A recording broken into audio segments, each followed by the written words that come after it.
I'm Dr. Allison Kurt, your section president, and I'd like to officially welcome you to this special spring meeting of the Southern California PGA. At this time, I officially call the meeting to order. Attendance will be recorded based on the names registered for the meeting and those displayed on your Zoom profile. The minutes from the 2024 annual meeting have been posted online. To date, there have been no corrections or additions. I officially move to approve the minutes as presented. Is there a second? I would second Dr. Kurt. Thank you, Tom. Any objections? Hearing no objections, the motion is approved and the minutes stand as recorded. One of the key reasons for holding the spring meeting is to assist our members with their PDR points. After a review of the PDR progress, it indicated that many have yet to fulfill the meeting attendance category. Given that we have not hosted a section meeting since the pandemic, the executive committee made the decision to reinstate this meeting to help our members complete their requirements before the PDR cycle concludes. Last month, your officers participated in a section catalyst series hosted by John Kulo and provided some insight into the governance structure. I encourage all of you to view the webinar, which is hosted on YouTube, because it offers valuable information about our operations and our structure. Since this is our first official section meeting with new officers in place, I'd like to take this opportunity to highlight some key accomplishments from the section for 2024, share a bit about my strategic plan, and outline our new leadership structure. I'm proud to report that thanks to the dedication of our board of directors, section staff, and executive committee, we accomplished the following last year: supported over 1,700 members and associates, delivered 30+ webinars to educate and engage, gained 24,000 social media followers, secured 80+ partnerships and reached 85,000 consumers, sent over 700 communications to members and stakeholders, engaged 900+ members in section tournaments, provided 3,800 junior members with access to 420 junior competitions, and supported over 3,000 junior league players. In addition, we served over 800 veterans through PGA Hope, awarded $50,000 in grants, $65,000 in scholarships to support the community. We welcomed our new Assistant Executive Director, Ed Whitnicki, celebrated our centennial 100 years of the SCPGA, and all while maintaining a balanced budget. So thank you and congratulations to all who contributed to make 2024 a resounding success. As your president, my vision for the next 2 years aligns with the PGA's North Stars. If you're not familiar with the PGA North Stars, this was created a couple of years ago to help guide national and guide section on how to best operate. And it focuses on the member, growing the game, strengthening the business of golf, and supporting the people of golf. And you'll see under each pillar is the particular specifications of what's underneath that. So to uphold these principles, I will prioritize expanding participation in education and our business events. The more of our 1,700 members that we can get engaged, the stronger our section becomes. We want to ensure that leadership reflects the diversity of our section and our membership. We want to maintain and enhance financial stability to support tournament purses, support operations, and our foundation. And we want to enhance committee leadership through a restructured co-chair model. We've set some quantifiable benchmarks to track our progress through our annual strategic plan. It's a living document online, and it ensures that we remain aligned with our priorities. I'm especially proud of our forward-thinking section, our staff members, our board, and it demonstrates a pivotal shift in our organization, underscoring our commitment to diversity and inclusion, as we currently have accomplished a 35% increase in female participation and representation on committees and at the board level, and a 30% rise in members of color, culminating in an overall diversity diversity percentage of 47%, a much better reflection of our membership and our community. This progress highlights Southern California's commitment to embracing wider perspectives, different thoughts, different ideas, and experiences that enrich our decision-making process. One of the parts of my role as president is to build a team and oversee the committees that enhance our section operations.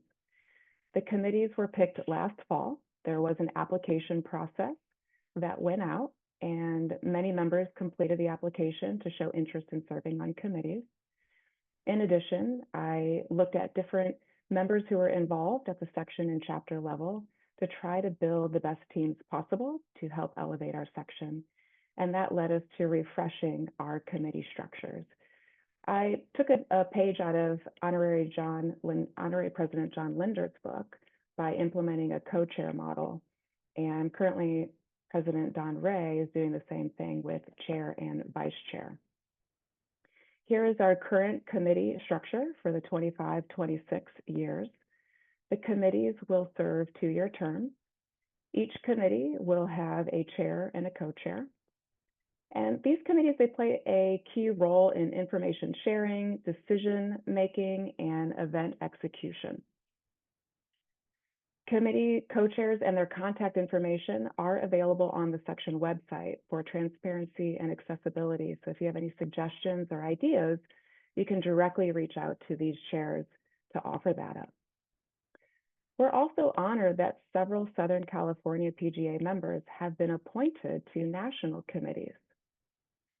And you'll see on this next slide, those individuals who are representing many different of the committees. Nikki Gatch is on a couple, advocacy and the executive director. Tom Sun, Kim Falcone will be on the inclusion committee. Kim Falcone, Edwin Ickey, and Robin Shelton, education. John McNair will serve on governance. I've been selected to serve on the master professional committee. One of our independent directors, Mackenzie Mack, will be serving on the membership committee. Tom Sun again for PGA Hope. Sherry Andonian Smith, who spends half of our time in Southern California and half of the time in the Colorado section, will be on the tournaments. PGA Coach Programs is represented by Blake Jurgis.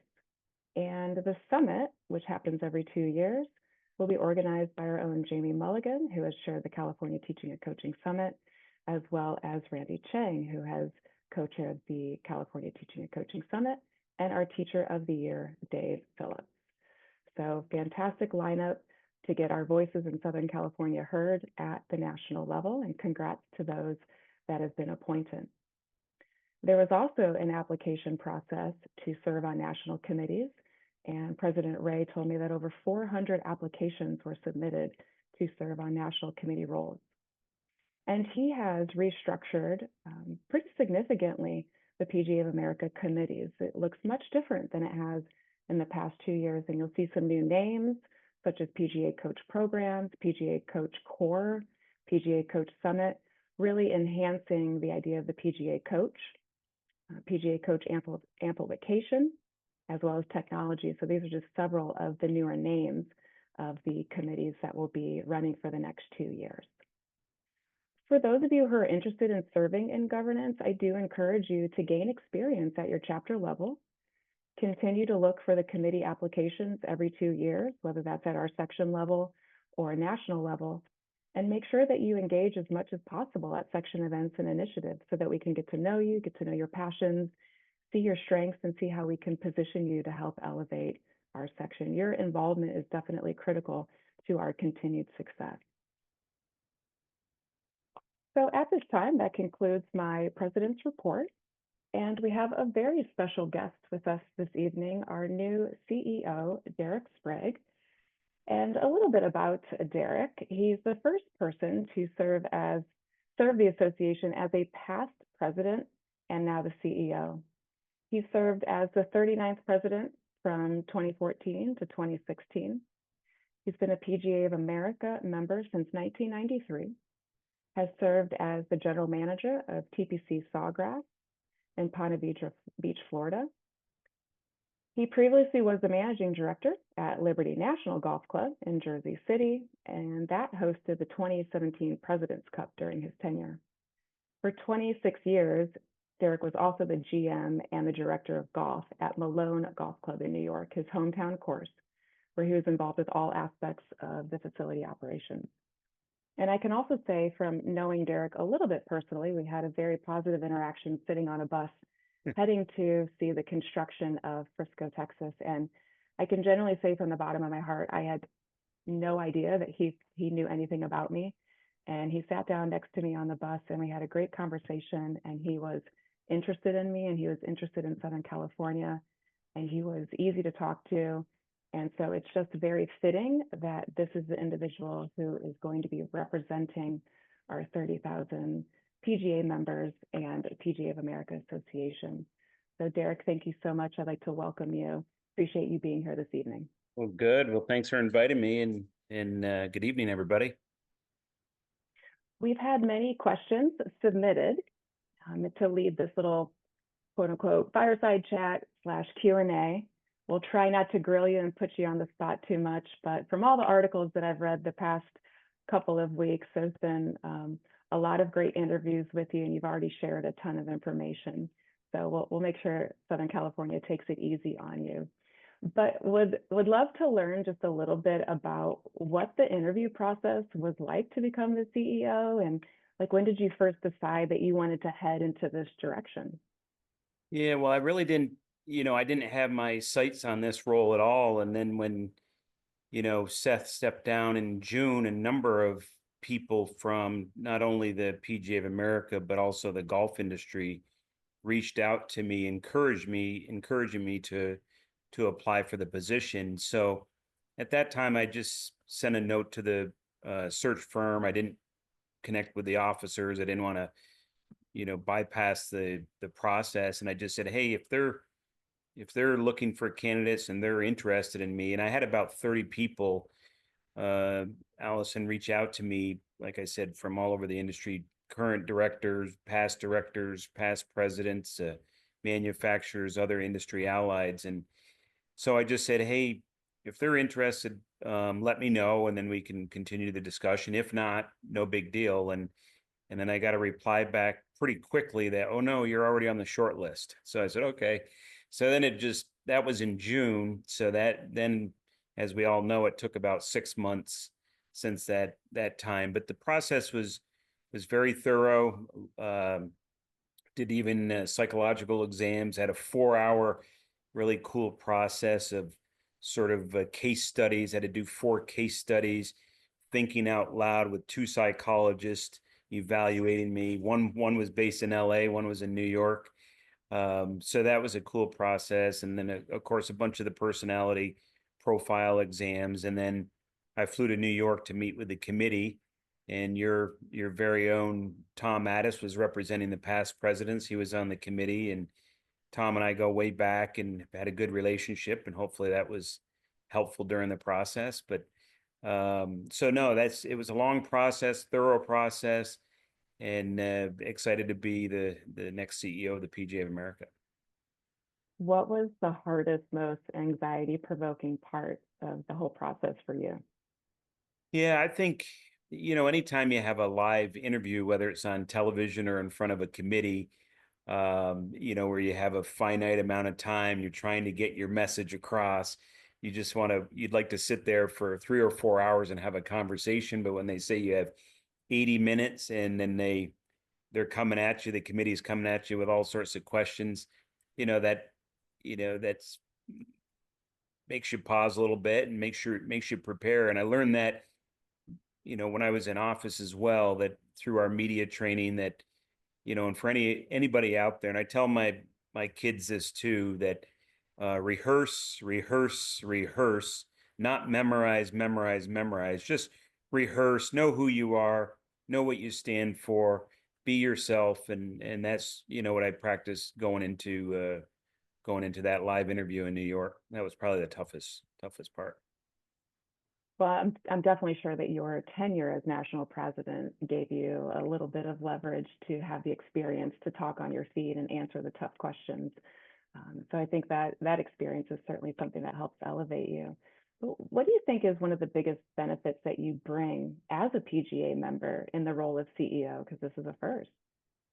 Yeah, I think really the secret sauce of being a PGA member, and I came up through the grassroots pathway, if you will. My PGA journey started probably where hundreds of your members started, working at a golf club, cleaning clubs, pulling out carts. And then, I worked there, as a kid in high school and then through college. And then I took over. They hired me at 21 years old to run the club. So I got just an incredible break by the board there. But obviously I did a good job as, working in the bag room and working in the golf shop for about 5 years before I graduated college. And so, I have a deep understanding of what many thousands of our PGA professionals do day in and day out, whether it's merchandising, running events, teaching, playing, whatnot. And I think that is the secret sauce that I think will help me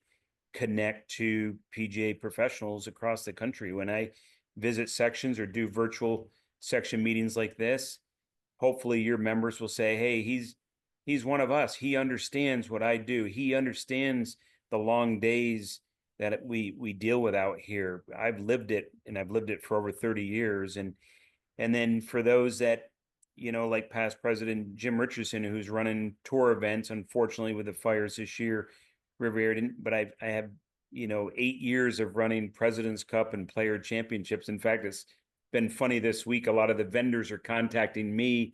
I forgot some of these vendors. I had their cell numbers, so they're texting me like, hey, can we meet you on the 18th hole right now to set up, but says the Players is next week. But so I think that's the secret sauce. And I think that will also help Allison with the board and the officers, because wearing my officer hat, and I also served on the board for 3 years.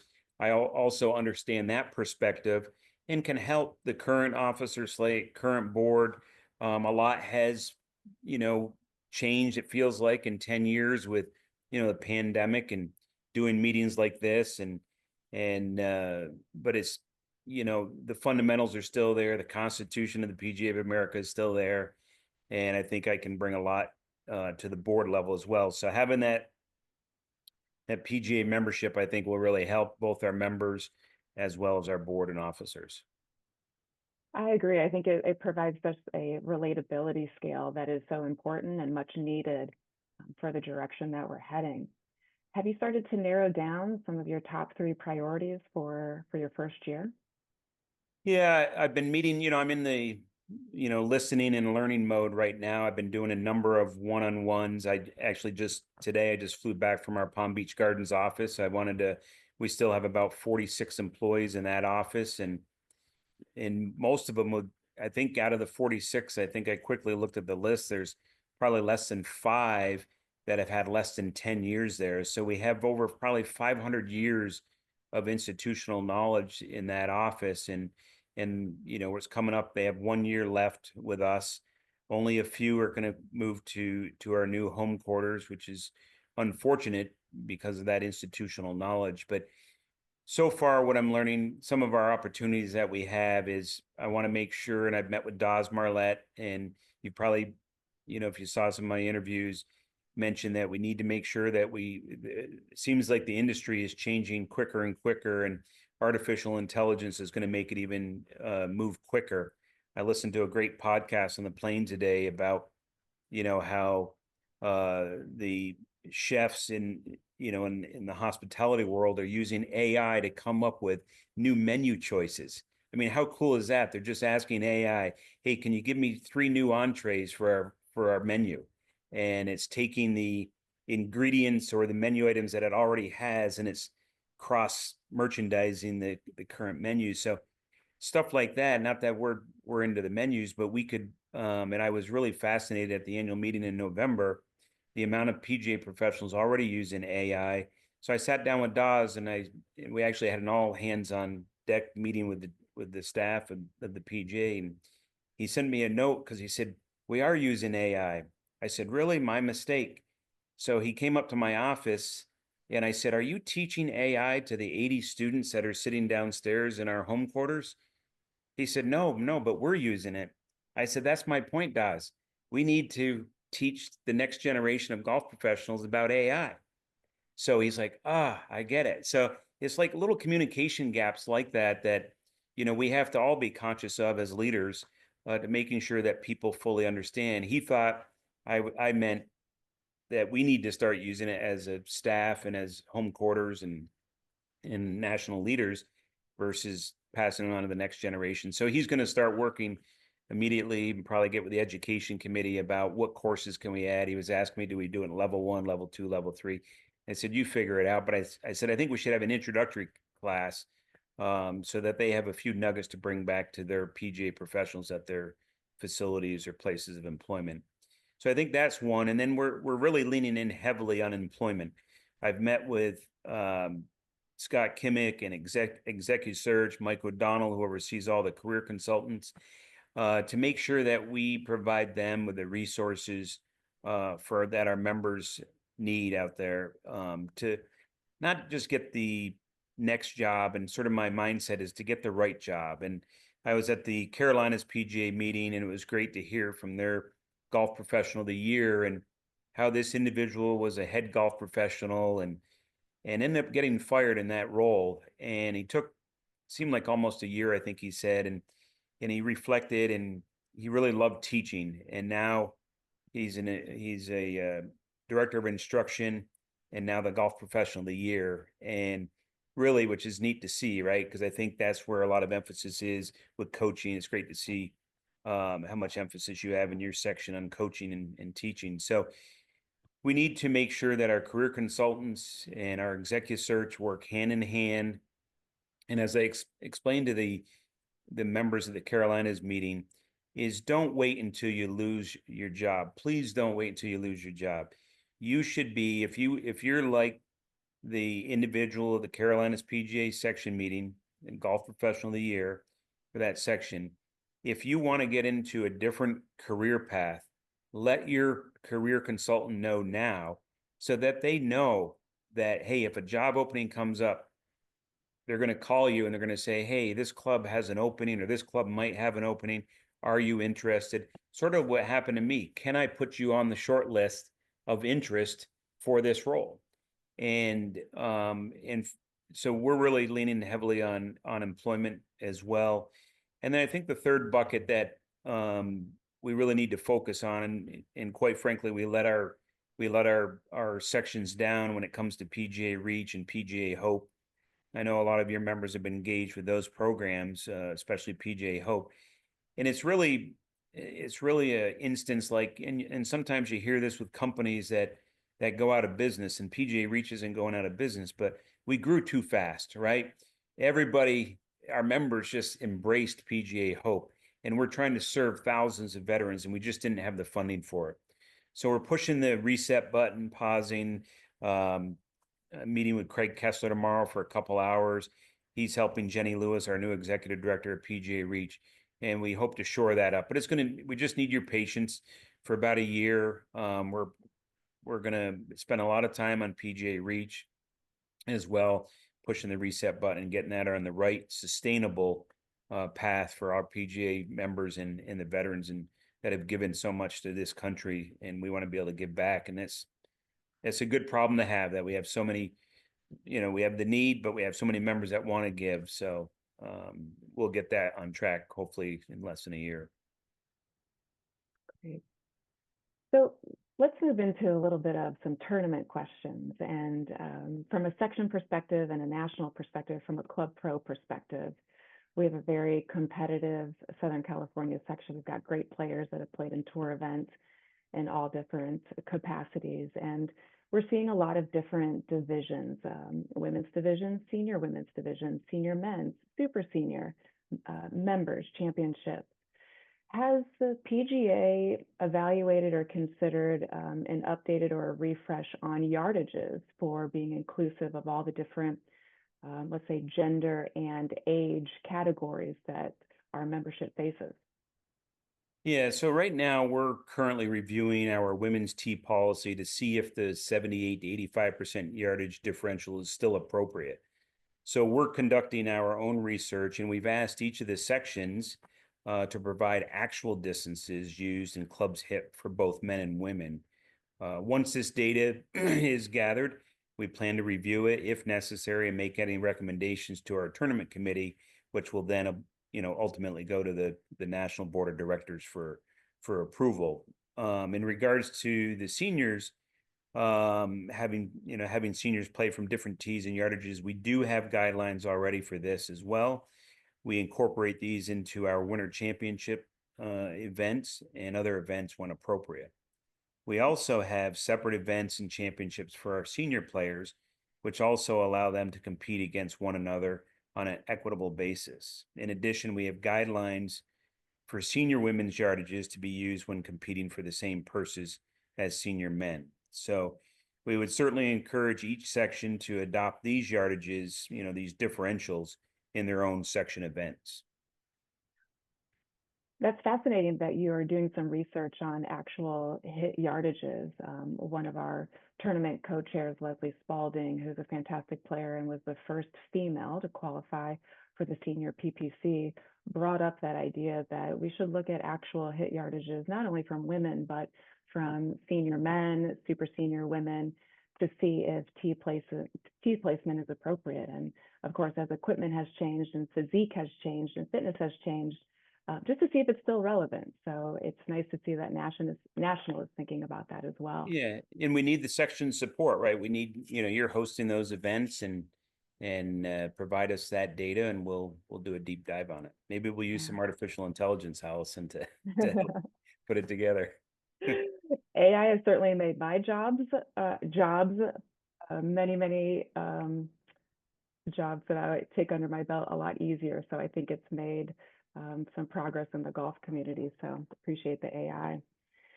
So on another level within tournaments, what progress has been made in terms of providing equitable tournament opportunities for women at the national level? So to give you some context, a male PGA member can qualify into the PPC, the PGA Professionals Championship, and then if they finish within the top 20, can get into tour opportunities. And if they play really well in the tour opportunities, that can open up the door to upwards of almost 8 exemptions. And if a female were to qualify for PPC and play really well in the top 20, in fact, one had qualified in the top 20, Karen Pelosi, many years ago, there's no next steps for that female competitor. And of course, I understand there needs to be some sort of communication with the LPGA, but has there been any continued conversation about what could be an equitable opportunity for women competitors to have the same opportunities as male competitors? Yeah, that's a good question. So just to give a little history here. So when the PGA of America split with the PGA Tour back in 1968, we were afforded, the PGA of America was afforded a number of playing spots contractually with the PGA Tour, and then it used to be more than 20 that had spots in the PGA Championship, and then we traded those spots for significant dollars that we drive down to the PGA sections. When we did when we took over the KPMG Women's PGA Championship, we worked hard to include 9 playing spots into that Women's PGA Championship for our PGA of America women members. And I think there's a couple opportunities, right? The LPGA National Club Pro as well as the Stroke play. PPC, right? But we, with the KPMG, we need to have some further discussions with the LPGA, and this is a great question to continue those discussions with them and formalize that to see if we can get more spots for them. As we know, they're without a commissioner right now, so we're sort of waiting for that person to be put in place. We've tried to have some discussions with them because the KPMG is challenging financially for the PGA of America, to be fully transparent. So we have a number of things to discuss with the LPGA. John Viemeyer, who he's currently the chair of the board for the LPGA. He was actually I think the global chairman of KPMG when we went into partnership with them in 2015. So that's the good news, is that we have a foundational, if you will, relationship that, hey, we started this with you 10 years ago. You were in a different seat. I'm in a different seat now. So we're going to look forward to having discussions between now and June, and certainly in June, and then the women's PGA championships at the home quarters of Frisco, Texas, and it'll be exciting to see it hosted there, and to see our 9 PGA professionals, women professionals, participate there. So that's a great question, and we'll continue to work on that. Great. And I know we'll be excited, myself and Natalie Vivaldi from our section are excited to represent Southern California in June at Frisco. Awesome. Moving into more professional tournaments, can you share any updates with the negotiations and the conversations between the PGA Tour and the LIV Tour? I really don't know much more than that, we're hearing in the media. I can tell you, and maybe not everybody's up to speed, right? We heard about the 2 meetings at the White House. What I can share is, and there was only a few, media mentions, I think, that the second meeting did not go that well for the PGA Tour. It sounds like Yasser does not want to give up the LIV League, is what we heard, and so that's makes it challenging for the PGA Tour. But the way I look at it, that gives us opportunity, and there's a number of sponsors that feel that it's much safer to partner with the PGA of America than it is the PGA Tour right now, because they are sort of going back, as Commissioner Monahan said, a number of months, that they're under attack, right, by an external threat. Another league is challenging their league. Viewership's been down. So people, fortunately and unfortunately for the game overall, we want everybody to be successful. But fortunately, with us having majors on every level of tour, women's, men's, and the senior tour, sponsors feel that, hey, that's where the eyeballs are going to be. They're going to be on majors. We own the Ryder Cup, or 50% of the Ryder Cup. So we're in a pretty good spot regarding our assets. We're challenged on the women's front and in the seniors, but there's still respectful majors on those tours. So it'll be interesting to see. I'm not sure. I'm going to the Players next week. I'm not sure if they'll make any kind of formal announcement there. I don't know at this point, just from what I'm hearing in the media, if there will be anything to announce, other than we've been hearing for 18 months now that we had a meeting and, we're progress is near, right? That's everybody's getting worn out about, and that's what they hear from all these press announcements. But I don't know if they'll announce anything next week, which might overshadow the championship. I know we always try to, at the PGA of America and the tours the same way, and all the majors, you try not to overshadow your events, and we don't make any major announcements near any other events, just to be respectful to our partners in the industry. So it'll be interesting to see if anything occurs next week. So I'll be there with the officers, and we'll huddle up if anything is announced next week, that would, put us in a compromising position. Yeah. Kind of a big question here, so be prepared. That's okay. As the federal government under President Trump's direction has eliminated DEI programs and funding, what is the PGA of America's position on DEI at this time? And is the organization going to submit to continue to support those programs and initiatives, or will it follow President Trump's direction? This is a great question, and it's been in not only in the PGA of America's DNA for 10 plus years. I was in office when we really took a stand on DE&I, and I can remember in my years as president of making sure when we're forming committees that we have either women or people of color on those national committees, to start to tap them on the shoulder and make sure that they're getting involved. And then I think that has continued with future presidents, sort of following that model from 10 plus years ago and that's really, and I did that, Allison, at TPC Sawgrass. I firmly believe myself that we are better with diversity within our workforce, whether it's at the section level or the national level. So we take that, and I guess, don't take this the wrong way. I want it to be natural, right? We want to be inclusive, right? And not be intentional in the sense that um, it's forced. It should be natural, right? We should all be inclusive with the way we operate, right? And so we welcome diversity and inclusion in our workplace. We have a supplier program to make sure that diverse suppliers are in the mix to earn our business. So it's just, we need to. I like telling people I'm literally colorblind, and it goes beyond being red green colorblind. It's like, this is who we are. We embrace everybody. And so that's not a difficult question for me at all, or for our organization. It's who we are. We've been doing it for years. And I don't think we need to have a program per se. We just need to make sure that we follow our values, and that's who we are. Our values are to be inclusive in everything that we do.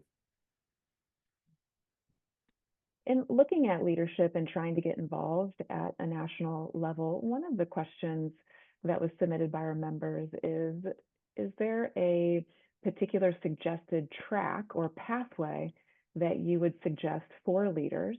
And this individual said, on average, it seems that it could take about 10 years of service and still not get a seat on the national boardroom. I'm curious if you have any suggestions or how you see a pathway from chapter to section to national could look, and what that time could be, if there's some of us in this meeting that would be interested in going through that. Right. So it seems like, right, for those that may have been maybe a PGA member for a number of years, right? I'm smiling because, some of our new associates become PGA members and they want to be a head pro within 1 or 2 years running a big club, right? So it's similar in the governance path. But what's encouraging is that someone is saying, hey, they're raising their hand, they want to get involved, and they want to get involved now. So one thing I would, yes, it probably is, when you look at our governance process, that if you're going to serve at the section level and you go through a board seat, I don't know if that's a 3-year term in Southern Cal, just on a board, for example. So there's 3 years. And then if you could, serve in the section seats, and 2 years if you, secretary, VP, and president, there's your 9 years or 10 years right there. So it adds up pretty quickly. I think I would maybe rephrase the question and have that individual, instead of trying to fast track to a national board seat, is to do what they can to give back to their fellow members and associates within their section, whether it's on a section committee, section board level, or a chapter. And then if they keep their head down and do a great job, they will be recognized for future opportunities, and potentially at the national level.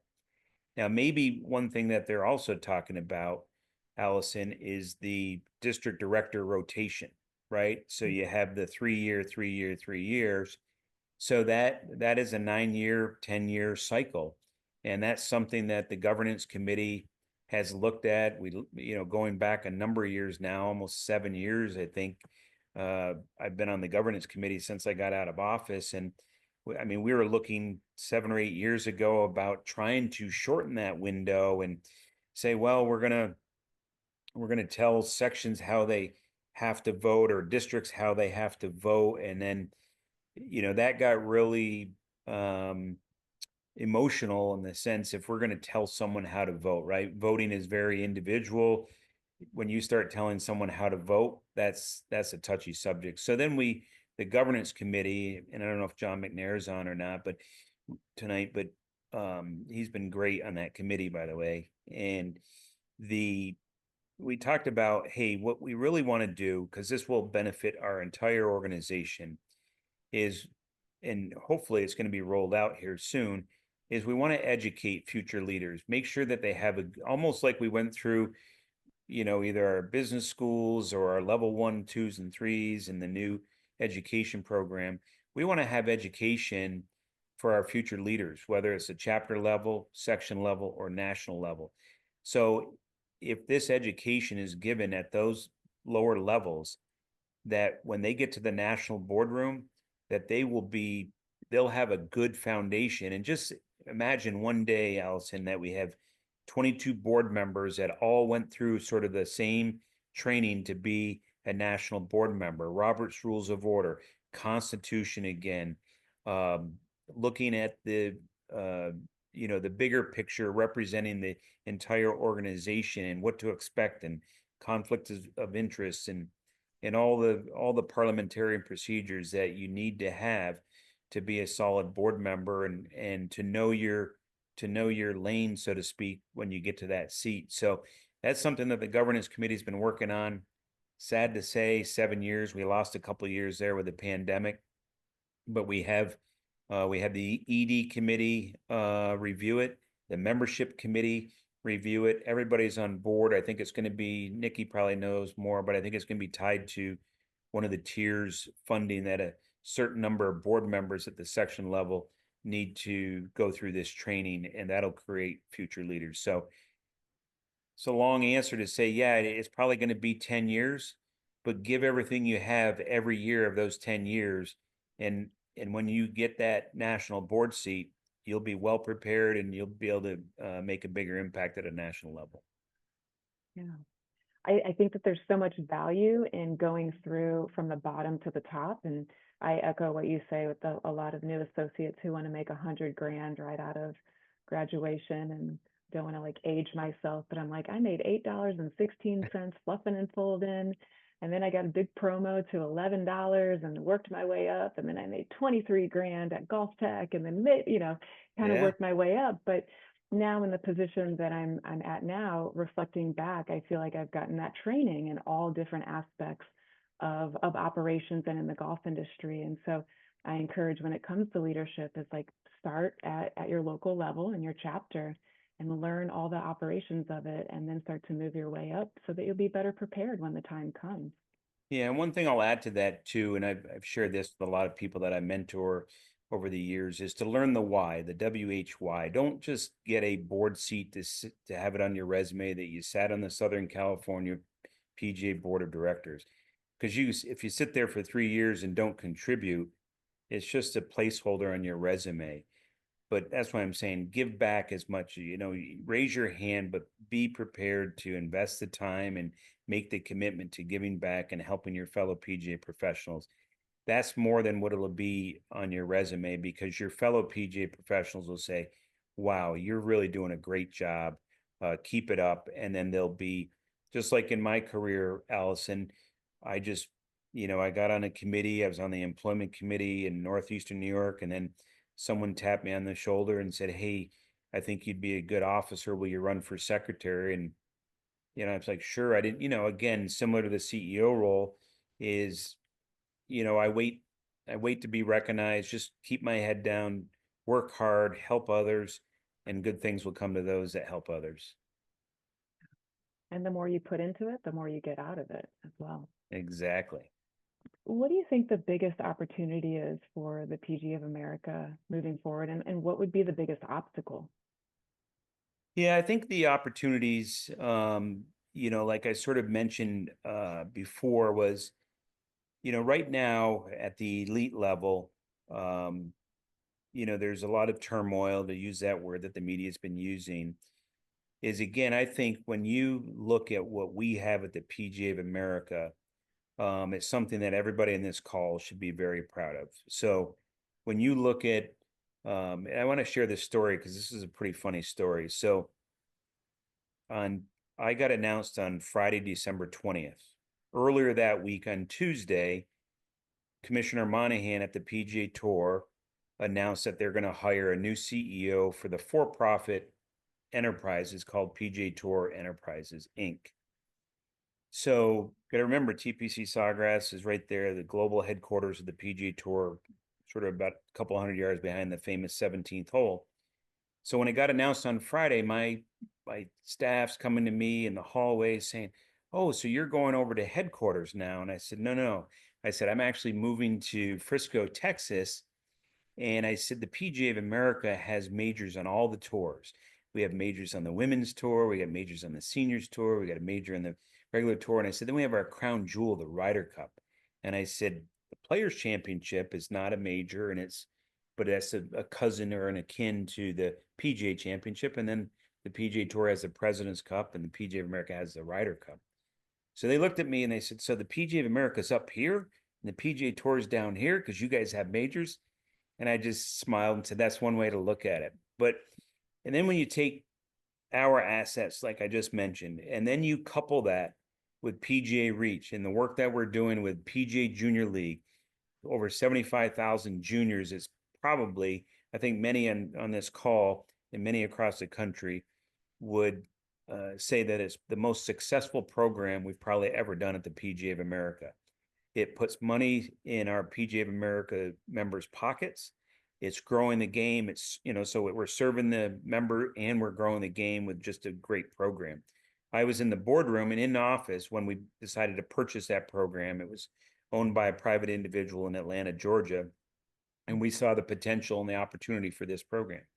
And then you also have programs like PGA Hope and PGA Works, where we're serving the HBCU and talk, as one of your questions on DE&I.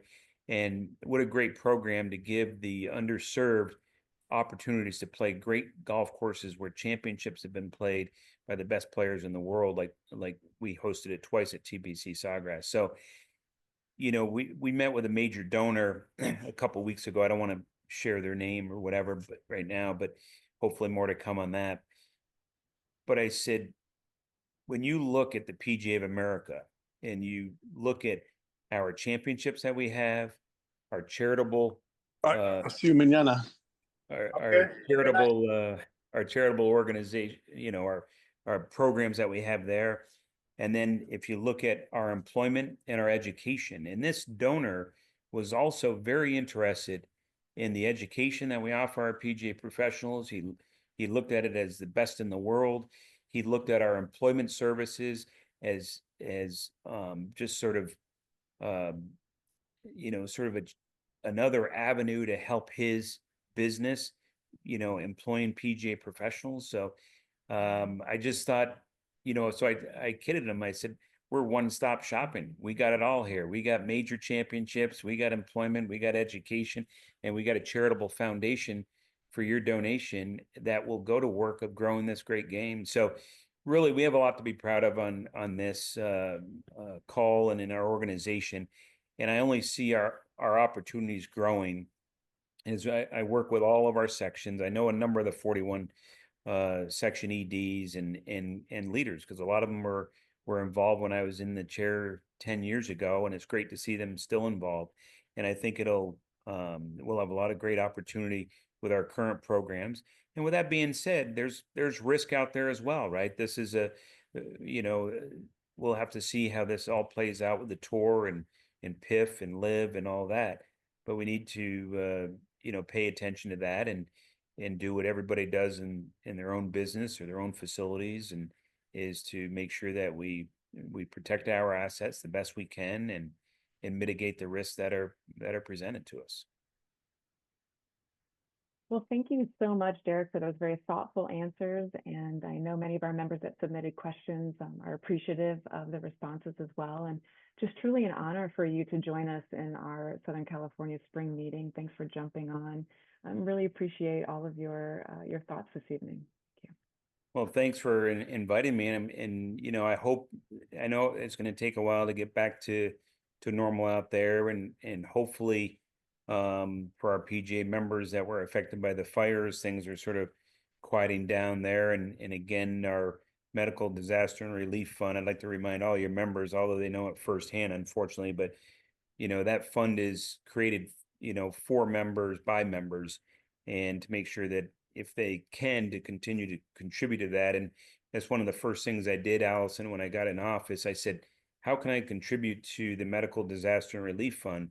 And it was hard to find on PGA.org. So hopefully now, I mean, it was great. Our digital team within 15 minutes had it front and center on the dashboard at PGA.org. So if your members want to contribute to that fund to help fellow members that maybe were unfortunate during the recent disasters out there, they'll be able to give a few bucks and easily find it on PGA.org. But congratulations on it was great to hear your opening comments on a successful 2024. I know 2025 didn't start out the best with recovering from the fires, but I know your members out there are resilient and they'll recover quickly, and you'll have a great 2025 season. And please do not hesitate to reach out to me. I got an open door policy, and be glad to help not only the section but all your members, whatever they need, and we'll get you the answers in short order.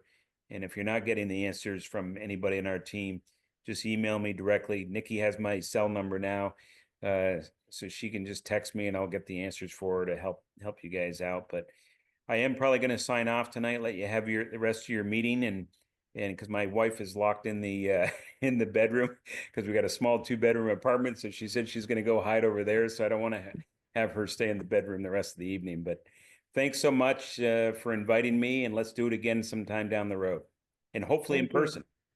Absolutely. Thank you so much. Have a good evening. Yeah, you bet. Take care. Well, we'll next move into the Vice President's report with John Aculo. Good evening, everybody. Thank you for joining us this evening, and thank you, Mr. Sprague, for your time. Allison, well done on that Q&A interview. Very, very well done. Vice President's report, kind of a high-level view on a couple of things. We have been conducting the Vice President to Vice President calls with national to section, as well as section to chapter, trying to create awareness for a couple of things that the Vice President seat is working on and in charge of, particularly pertaining to finances.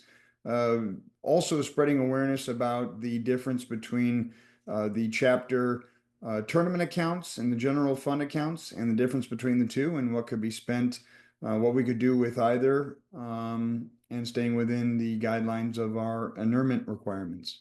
Those are all, that's all I've got for tonight on the Vice President's report. I want to thank everybody for taking the time out to join us this evening, and thank you very much. That's it for me.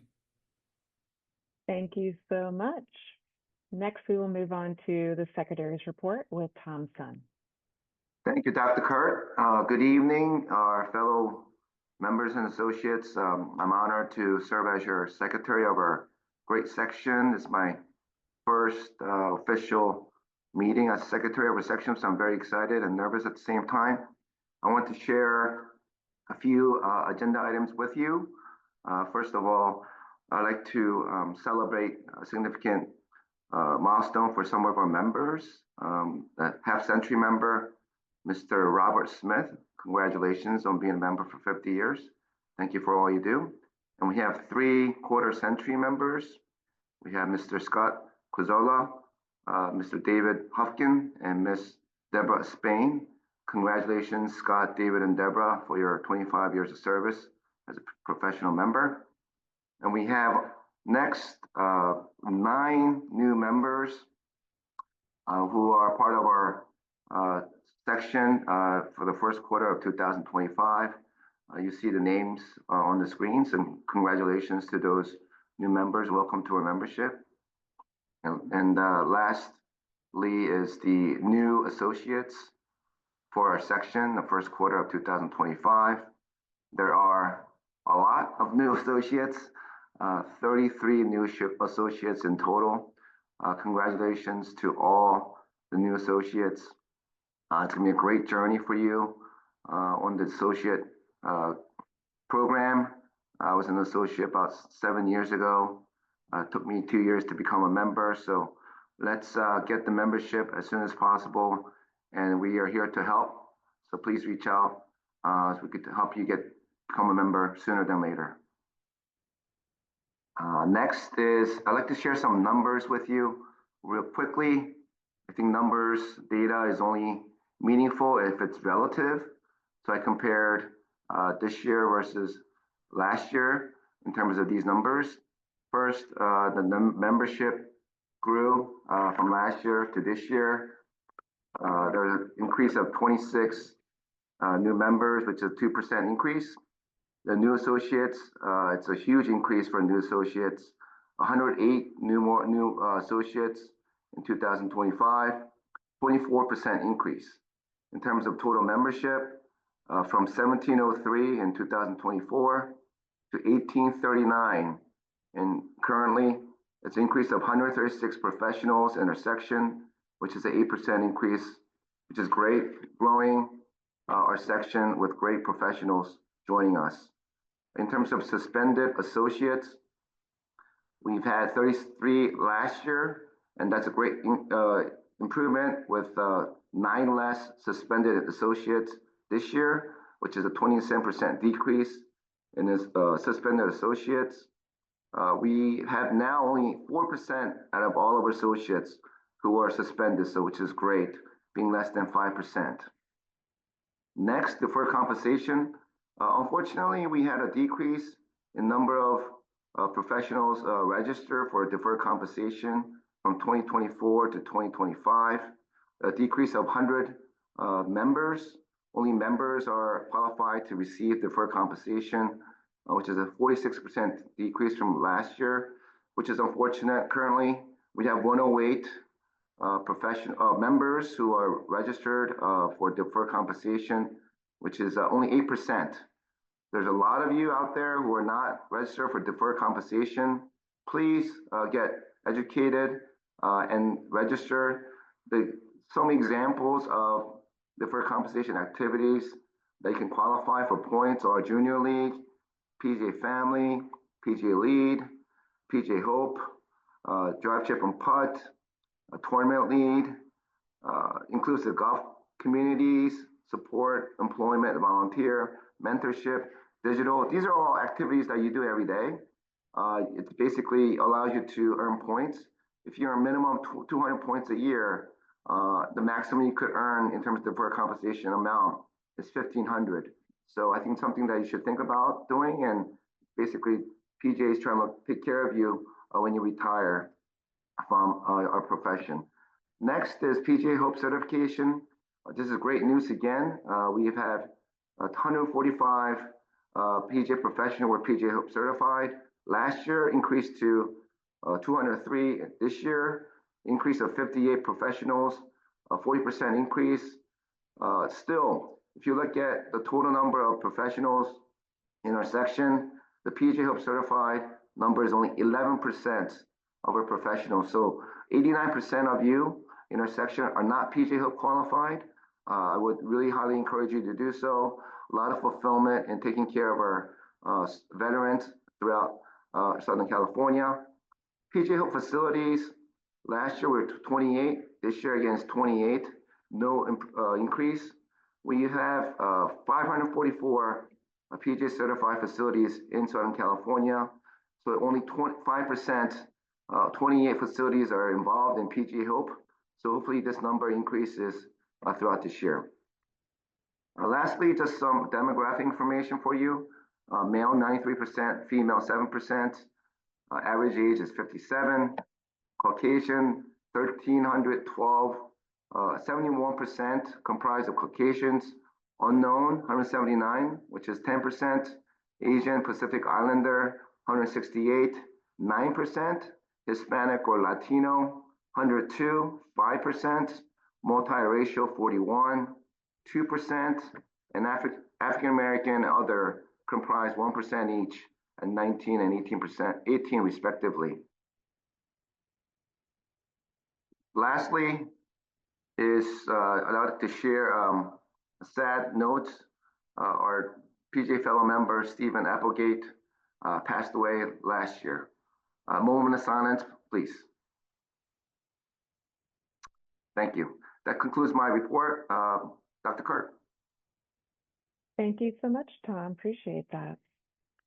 We also have another very special guest on our spring virtual meeting. All the way from the Aloha section, we have our District 11 Director, Scott Ashworth. Thank you so much for being with us, my marathon running buddy all the way over there in the islands. Hopefully you put your name in for the lottery for this next New York City Marathon. Not sure I have many more of those left in me, Allison, but thank you. Thank you for having me. Appreciate you being here. So please provide us any updates. Will do. Again, thank you everyone for having me on the call. I appreciate it. It's always fun to follow the CEO or the president because they pretty much cover everything. I'd love to be able to just say ditto to everything that Derek said, but Derek did a great job. I think you're probably all seeing why Derek is the right guy at the right time as our new CEO.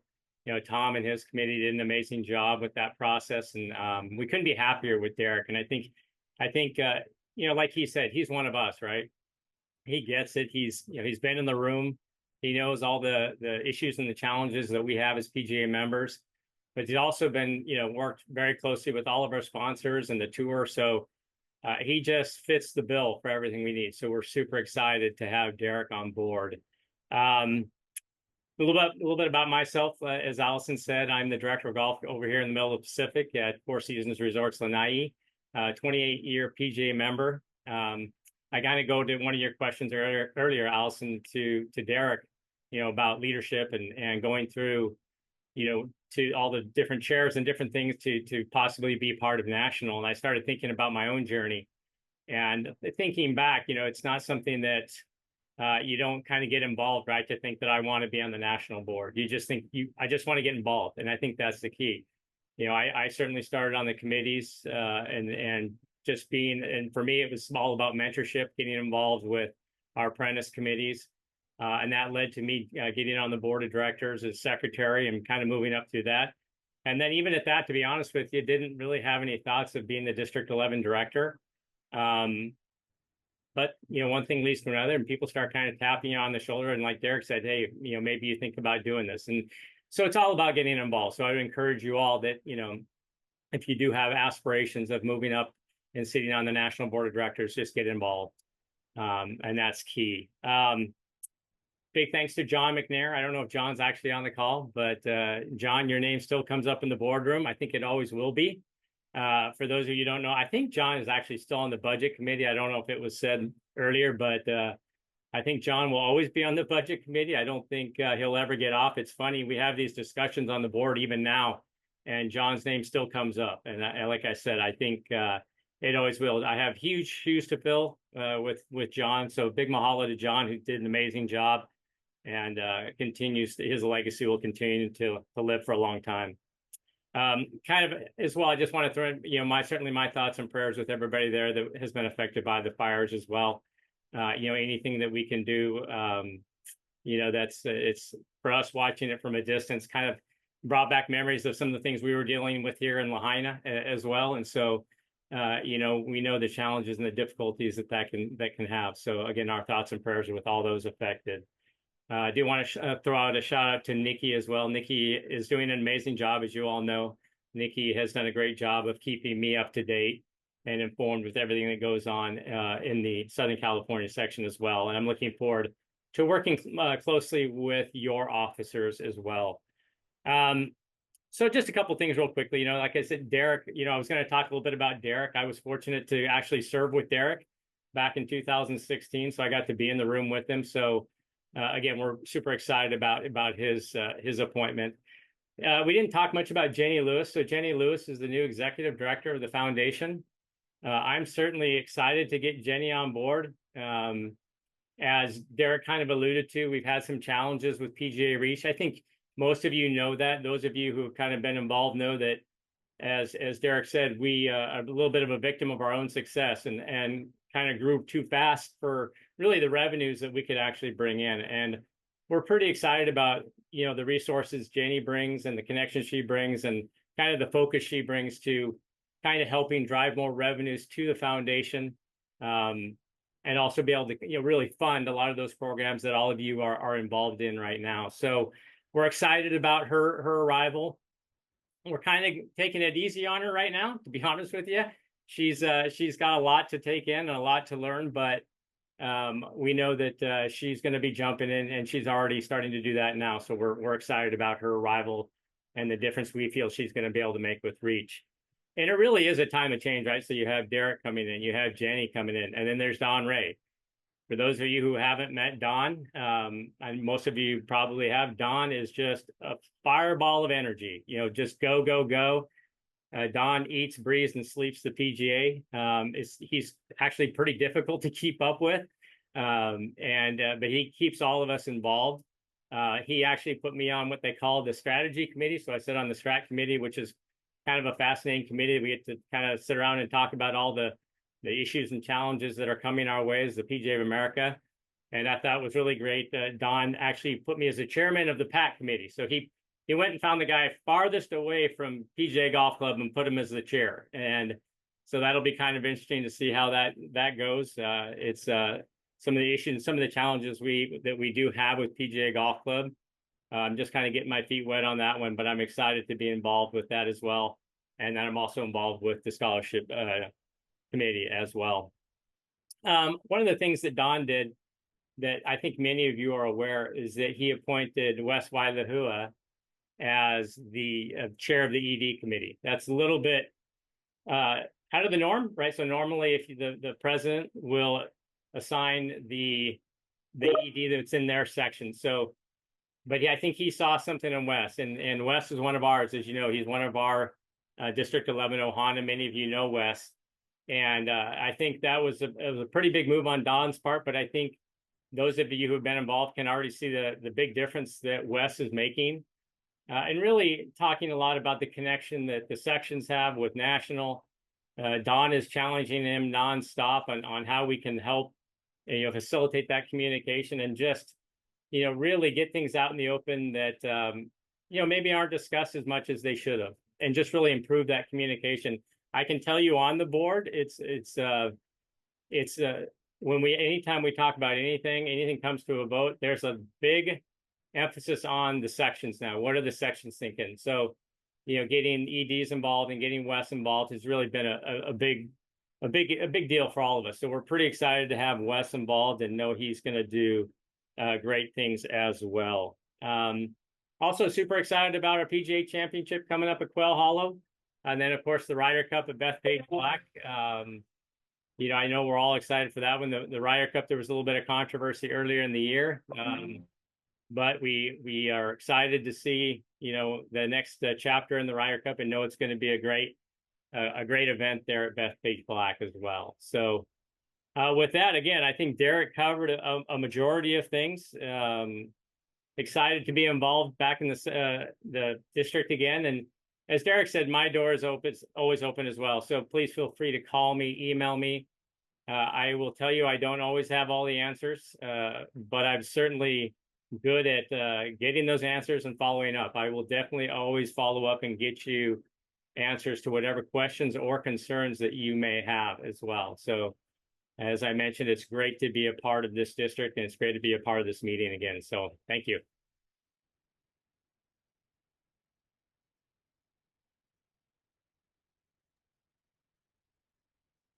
Great. Thank you so much, Scott. I mean, this is your second time being district director, so clearly you love it. You've got a lot of passion for the PGA. You like being on a lot of airlines and airplanes to continue to fly over to the mainland, or at least you're like platinum for life after all your miles. But thank you so much for your dedication, and look forward to seeing you in person soon enough. Next, we'll move on to the CEO Executive Director report from our own Nikki Gatch.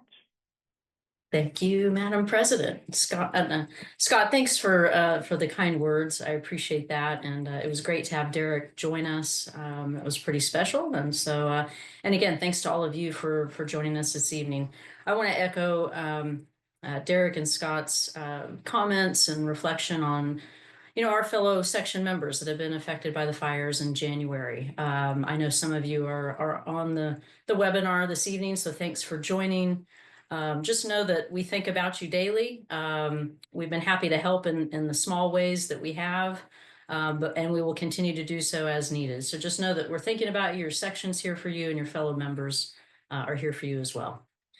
With the exception of the fires, 2025 has been off to a great start for the section, really across all of our departments. We've had excellent tournament participation so far. We've seen growth in our education participation. We have expanded junior and advocacy efforts. So we're really set up for a great spring and beyond. Finish the year strong. I'll start with some updates in education. Our Catalyst and California Nevada Chat webinars have seen really strong engagement so far, just in 2 months of the year. We've conducted 4 Catalyst sessions with over 400 attendees and nearly 200 YouTube views. John Kulo, thank you for your efforts with Catalyst. Pretty incredible.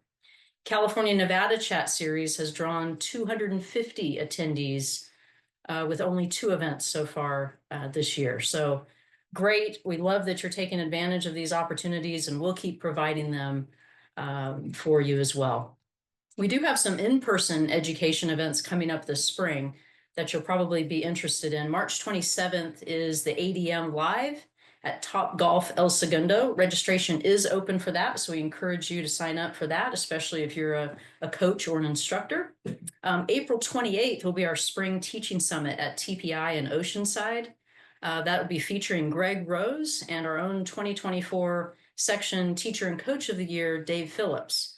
Registration just opened for that event. We are limited on the number of attendees, so be sure to sign up soon. You won't want to miss that great event. Going into tournaments, we've kicked off with some successful events so far this season, full fields. We started off with the Mixed Pro held at Monarch Beach. That was won by Michael Block and Jackie Regal. Then we followed that with our member associate at Pechanga, with Nick Bedell and Johnny Hogan taking the title there. And then just yesterday, our 4-ball championship at Red Hill Country Club, with Andrew Kramer and Garrett Sapp taking home the hardware there. Remaining events for the month of March include the qualifiers for the 2 Champions Tour events, as well as the first stroke play and women's stroke play event, both held on March 24th at Valencia. Registration for the popular Pro Official Superintendent on April 7th will open this week. We're thrilled to be hosting at the Bridges in Rancho Santa Fe. Sign up for that one fast. That will fill up and sure to be a special day at the Bridges. Big thank you to Tyler Glover and Robert Byer for their hard work with all of our tournaments and divisions. Business development.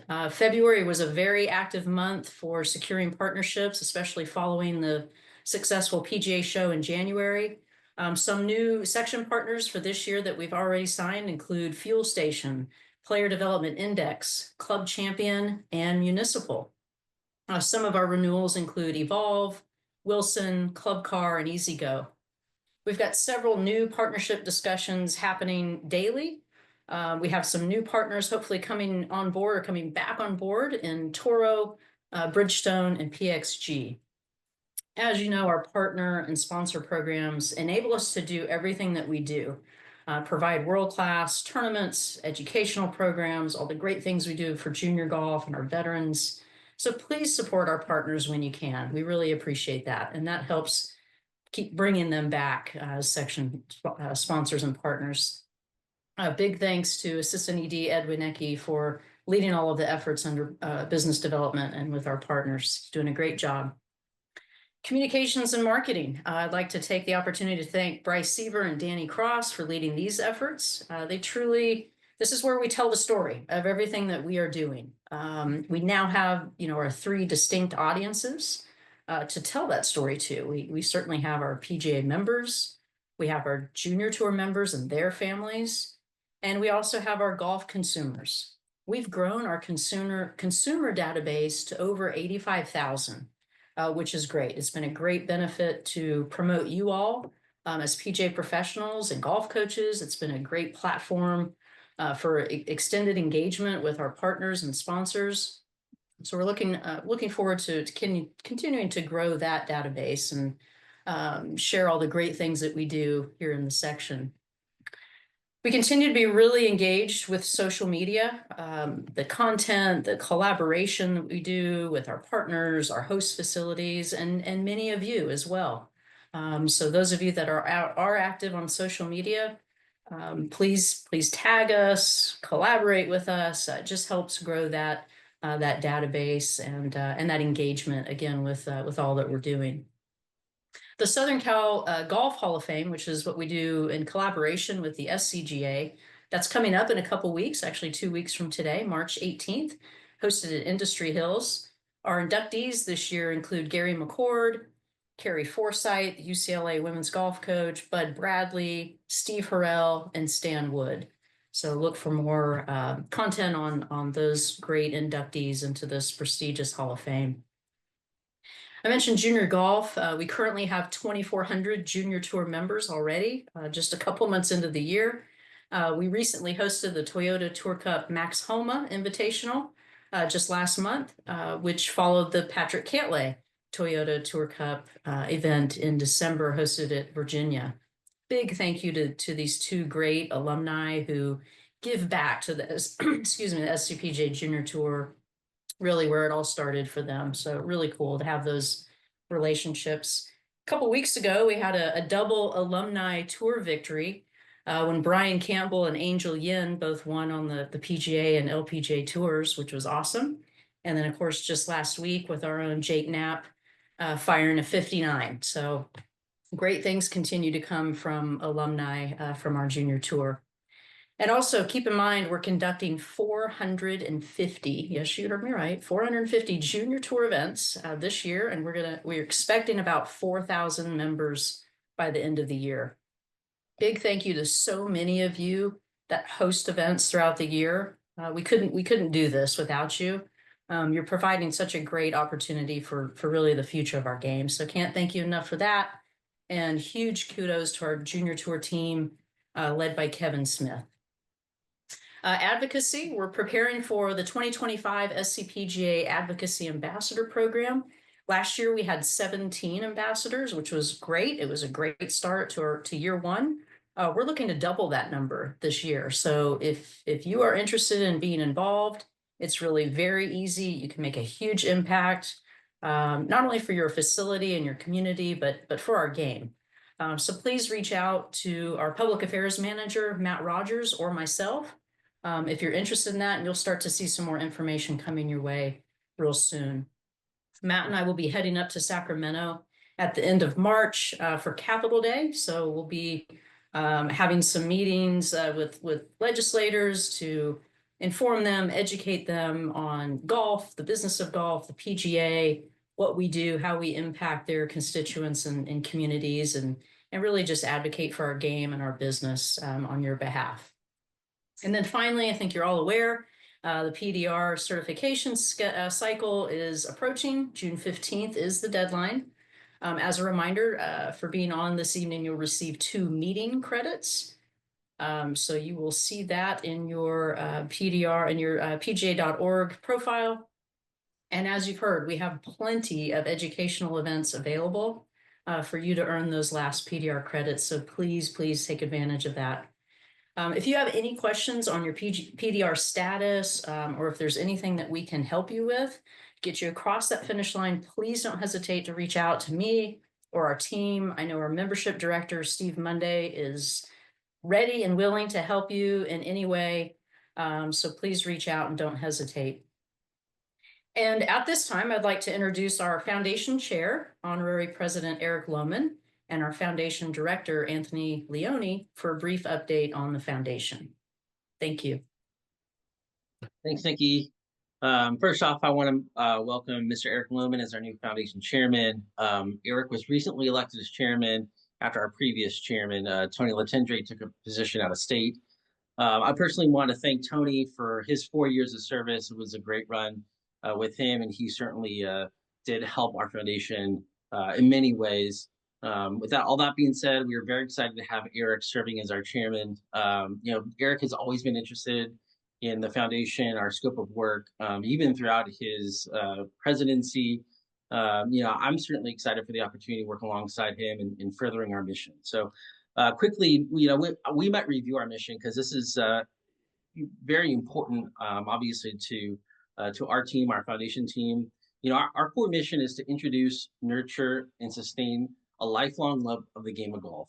Through our 5 pillars, we strive to provide access for all those who wish to play, regardless of race, color, or socioeconomic background. So, obviously, that encompasses our scope of work. And again, we take that mission very seriously, and we think about that mission very carefully when implementing all of our programs. And maybe we'll go through each one of our 5 pillars briefly, just to give a quick update on what we've done over the past year and what we hope to accomplish in 2025. We'll start with our HOPE program. Our Southern California HOPE program is one of the largest in the nation. We served over 800 veterans last year at 28 facilities across Southern California. We offered our first annual SCPGA HOPE Cup, thanks to Tom Senna Arrowwood Golf Course. That was a complimentary event to all of our HOPE graduates, program graduates, and they were accompanied by a PGA professional. That was a great event. One of the best parts of this program is not just the program itself, but what we offer as a foundation for those graduates post-graduation. So, we offer a graduate portal. We also have regional captains that host monthly events for all of our graduates.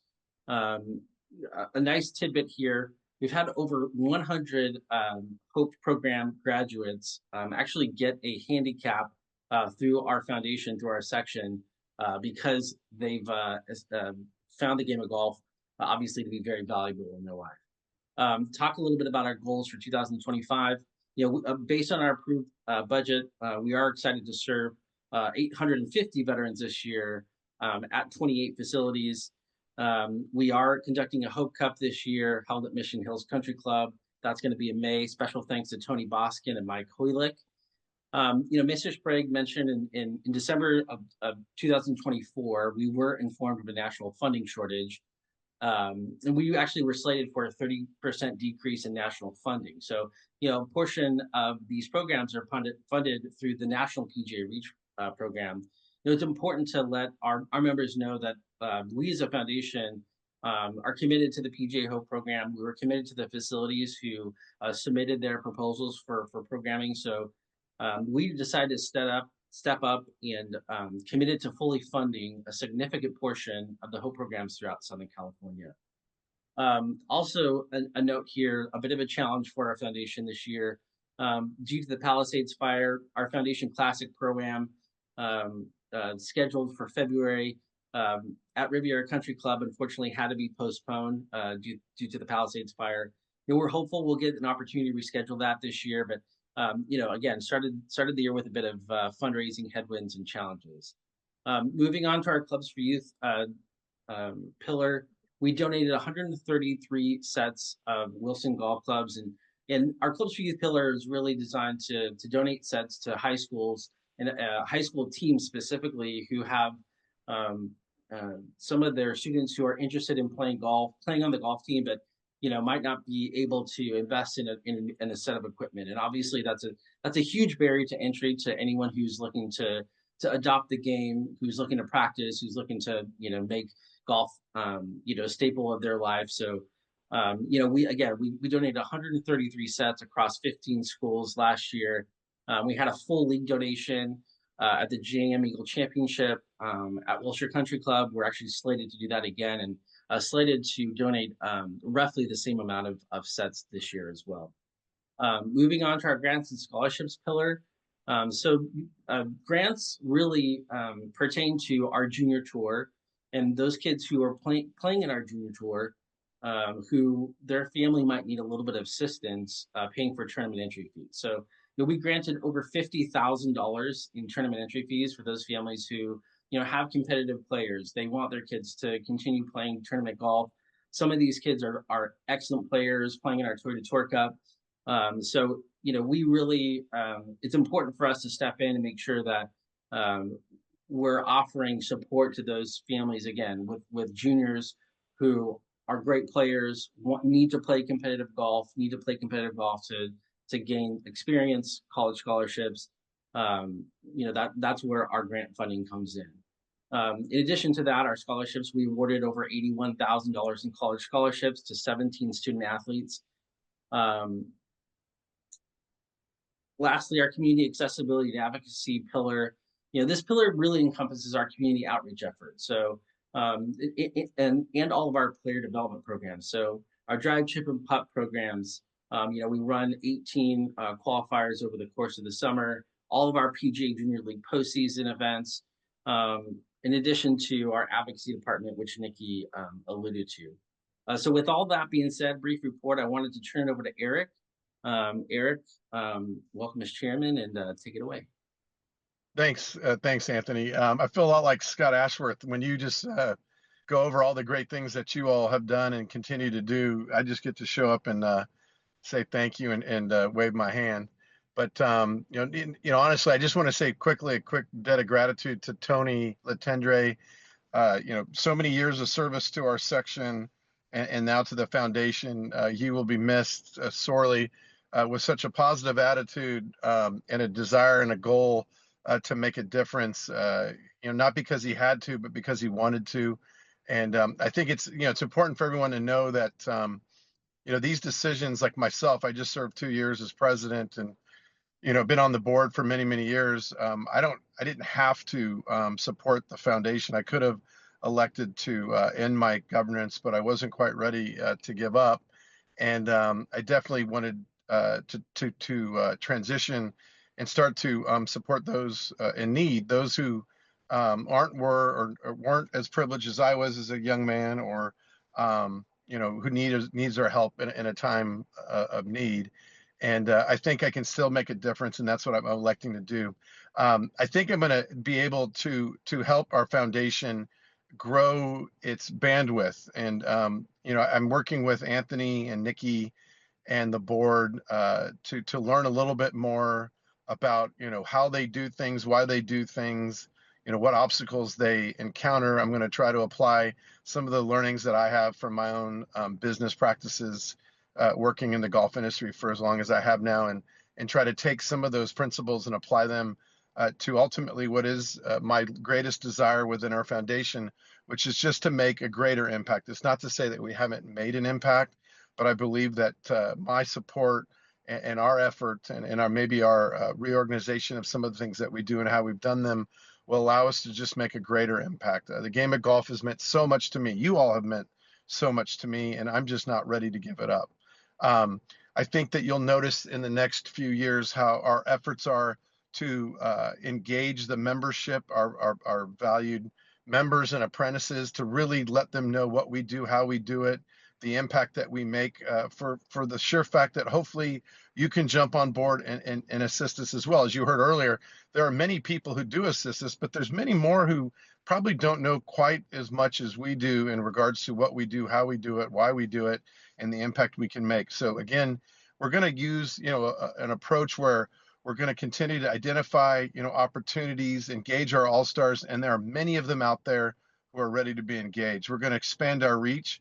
We're going to utilize the foundation to not only showcase what we do as a foundation, but what the section does as a whole and what we do with our industry. PGA Hope has been such a wonderful addition to all the pillars that you witnessed before, but that probably won't be the last, and it certainly isn't the only one that we need to focus on.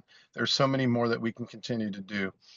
We need to refine our ask for the foundation. We need to get out in the marketplace and find those companies, those people who are willing to support us financially or through in-kind donations or through marketing support.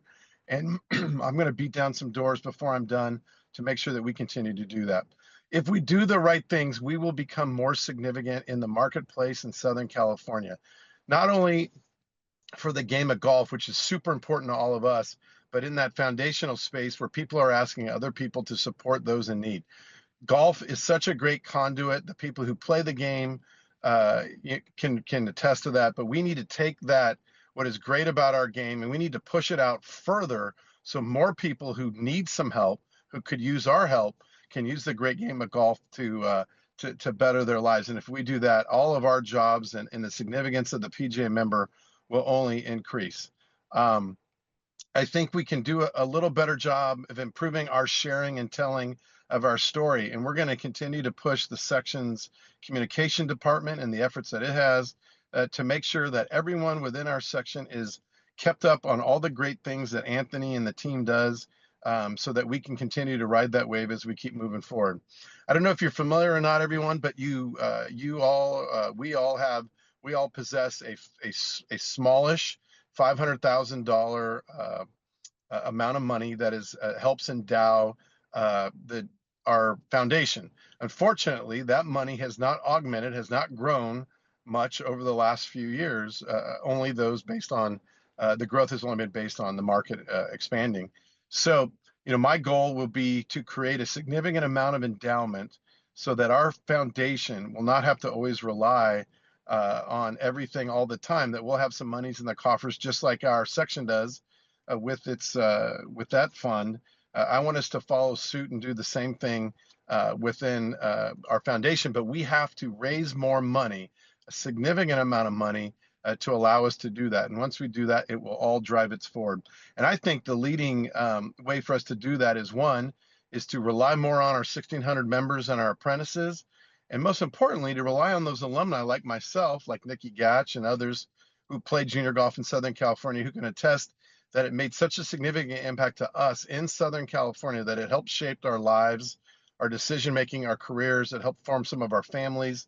I can't tell you that I don't refer to it on a daily basis, because I do, I really do. And I think we're going to really grow that alumni reach, that support, and really grow the culture and really grow the significance of this foundation by relying on our alumni. That's it. I just wanted to say thank you again for the opportunity to serve President Kurt and Nikki and Anthony. I'm excited for it. It's going to be a learning curve for me as we just started, but I can't wait to share our success throughout the years. And I look forward to sharing that with each and every one of you. Thank you. Take care. God bless.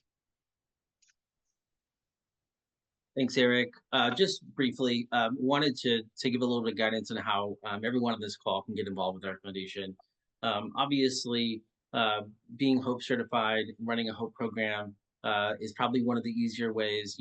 That's a direct reach to your community through the Hope program and through our foundation directly. But we offer a number of different programs.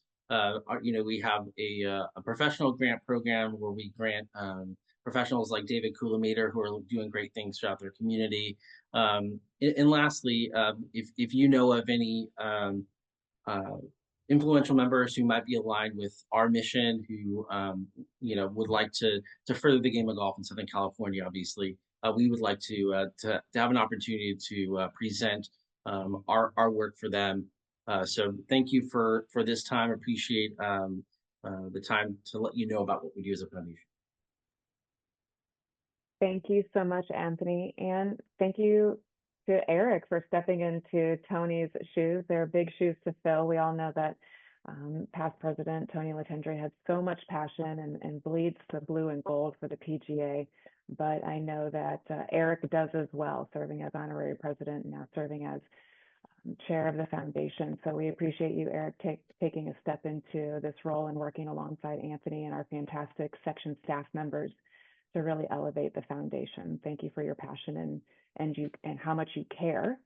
And moving into another individual who cares all about your employment and cares about your professional development is our new PGA of America career consultant, Michael Gamey. And I can share that I've had a couple of conversations with Michael when he sat on the board and then moved into this position, and talked to him just about how the opportunity to help our members find their next passion in their career, to change sectors within the golf industry.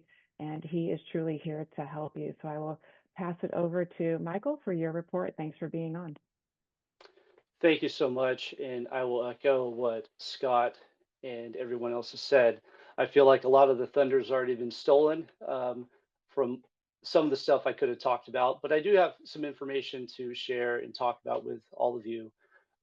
Number one, yes, as many of you know, I'm the new career consultant for Southern California, taking the spot from Ed Winnicki, who has moved on to the section office.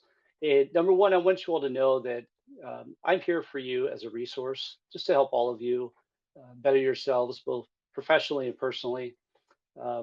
I can be a friend anytime that you want to call. My phone is available, and be happy to just to listen if you need somebody to talk to.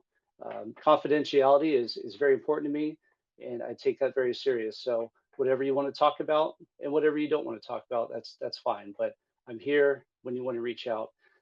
Some of the things that I help out with career consulting are things like understanding your career path. If you're a new associate just getting into the industry, helping you figure out what direction you like to start out in. Uh, those are looking for new opportunities.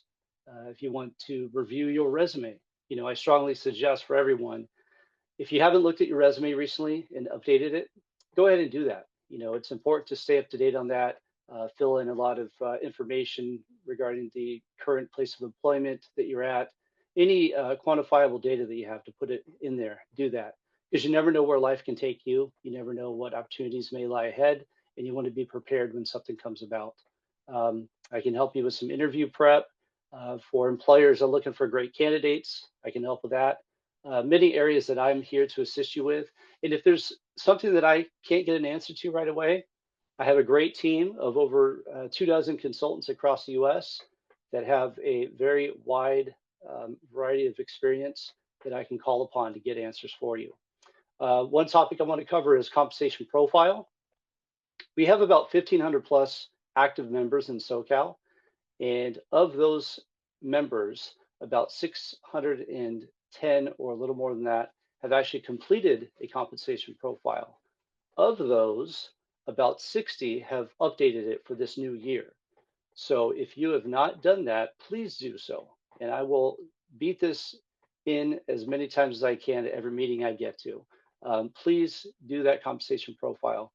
That profile helps upload information into the system so that I can try my best to help you earn more money. It helps employers when they're looking to hire new candidates to make sure that they're offering a competitive wage. So please take the time to get on. It takes a few minutes. You can earn PDR credit for doing it each year, and go to that compensation profile found on pga.org. The other thing is if you're looking for jobs, make sure that you update your job preferences on pga.org to ensure that you're going to receive emails, notifications of any opportunities come up that you are looking for. As it's already been stated, the PDR cycle ends here in June. There's many ways to earn credit, and there's still plenty of time.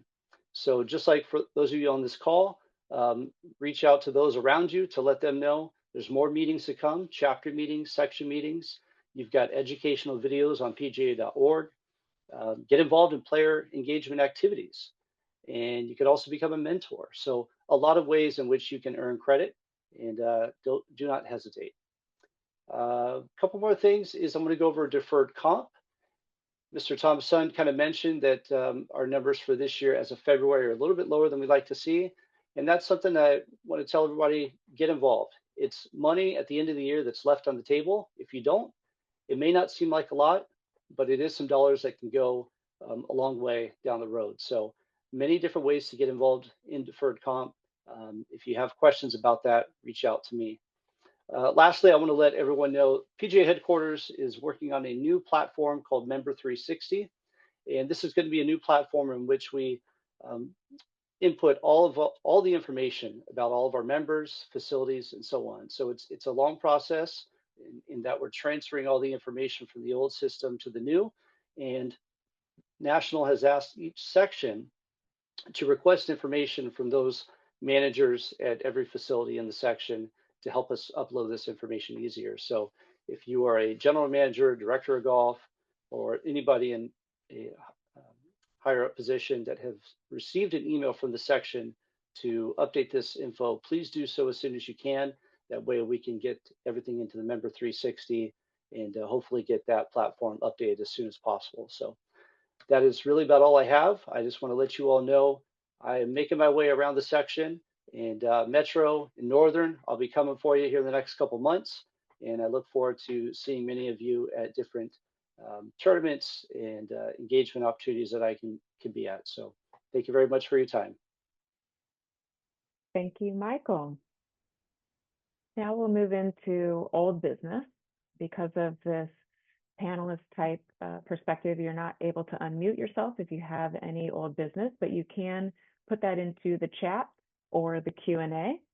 So if you do have any old business that you would bring up, I'll give a few seconds for those responses to come in, if at all.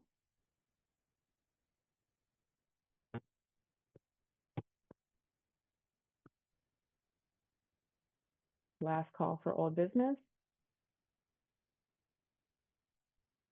Okay, now we'll move into new business. First call for new business. Please input into the chat or the Q&A.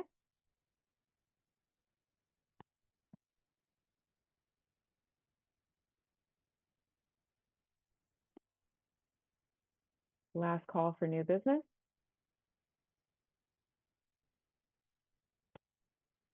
Thank you. Well, President Ray sends out a president-to-president recap, and every month has a call and then writes a very lengthy email with some suggestions on how to be the best section leader and the best section president one can be. And he suggested always start on time, always end on time.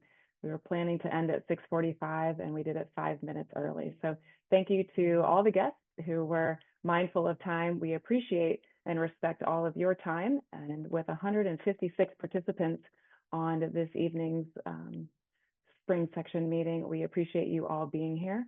And I'll call this meeting officially adjourned. Good night, all.